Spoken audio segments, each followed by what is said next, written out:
Now, this episode had me wild and oh my goodness, man. It's like on that song, Scotty doesn't know. Legoshi doesn't know. Everyone is ahead of him, grown up. They know what's going down. Everyone knows what's going down. Everyone but the main character. And that's just, oh, it hurts so much. But yeah, it feels so good at the same time. Don't be wrong. I feel sorry for my poor little Legoshi. But at the same time, it's probably for the best. For him to go through these motions, go through these feelings. Because the problem with his type of character is that he holds it in too much. But before I get more to that, let's talk about the beginning of this episode with Lego May. Something's in my throat. I don't know what it is. Anyways, with Lego May, the chicken. Now, I was surprised they did this part because I read the manga. I read this chapter years ago, and I was surprised that they even put this part in. It was just like a special. There was nothing really important about this chapter, but I guess they just did it in just for the sake of it, and I appreciate it. It was pretty much pride. What I really got from this one main feeling I got from this episode was pride. Prideful animals. Lego May took pride in her eggs, and most of us do when we create something through our own hands, whether it's a sketch, sculpture, a product, whatever it is. We take pride in it, and we're used to having everyone loves praise. But when we get our first hint of criticism, we all been there.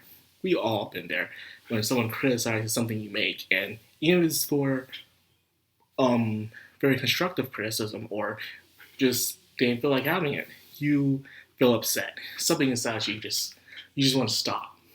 It's like and that's the problem with our society right now is that people around my age only want good things coming their way. They only want the good vibes.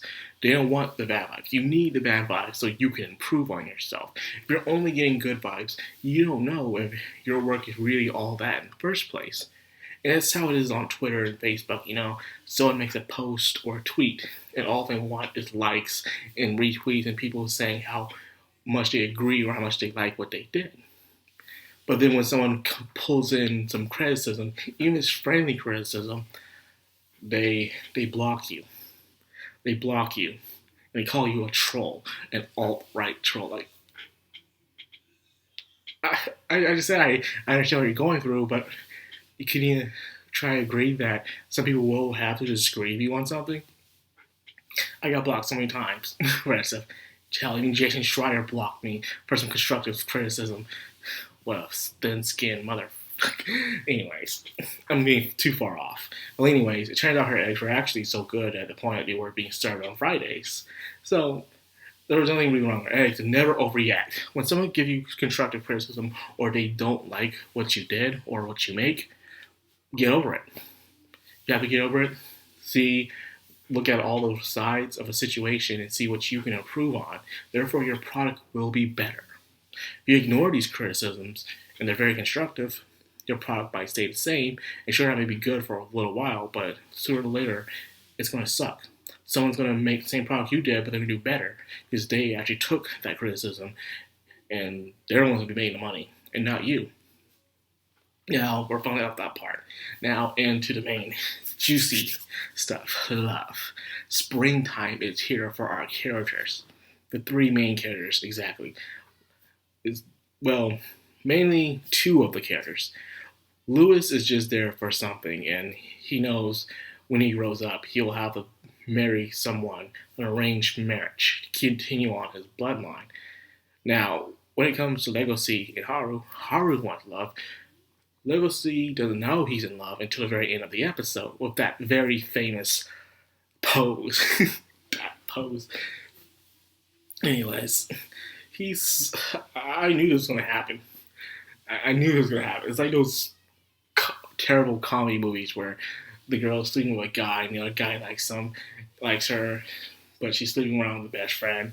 and the best friend is just covering it up until at the very end of the movie, the guy finds out like she's a secret of him, and you can't get mad at Lewis because you didn't make an establishment. And that's the problem with the cucks, the soy boys. These cuckers think just because you're friendly with a girl, that girl isn't going to go out with anybody else. That girl's not allowed to go out with anybody else. That for some reason that goes through their mind. So when they see the girl they butter up for so many years, that they white knight for so long, getting hit on by a guy, or she's hitting on a guy or a girl, they get so mad. They get jealous. Like, why are you hanging out with this dude? Why does it matter who she hangs out with? You're just a friend. That's all you are.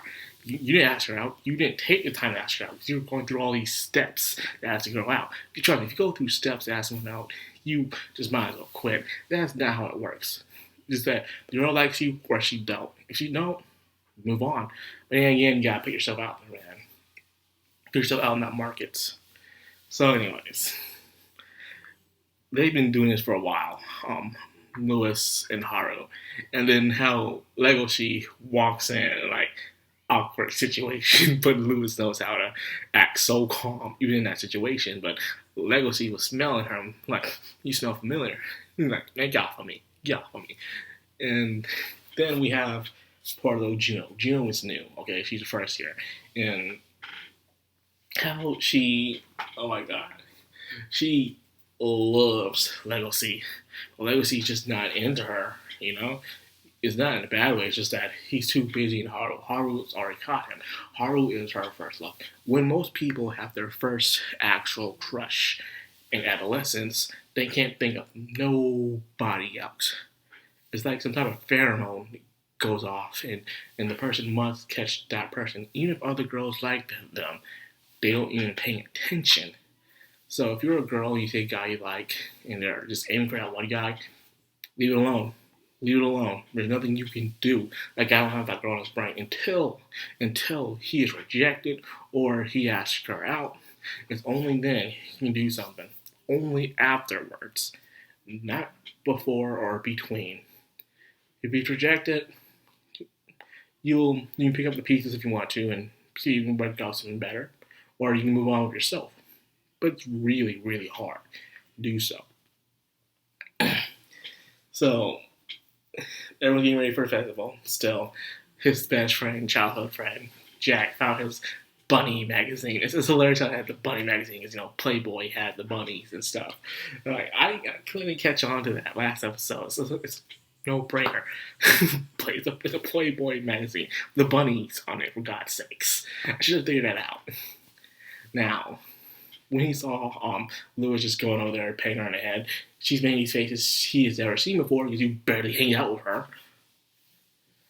But this is his first experience, okay? So I can't blame him all the way. He's going to act like this, and there's no helping it. So hopefully he'll do something about this, this train wreck. I can't wait for next episode, man. See how this goes down. It's going down. Anyways, that's all I got for this video. Hope you guys enjoyed it. If you did, like, comment, subscribe, and of course, hit that bell icon to get notified every time I upload. This has been Macron on Anime. Signing out.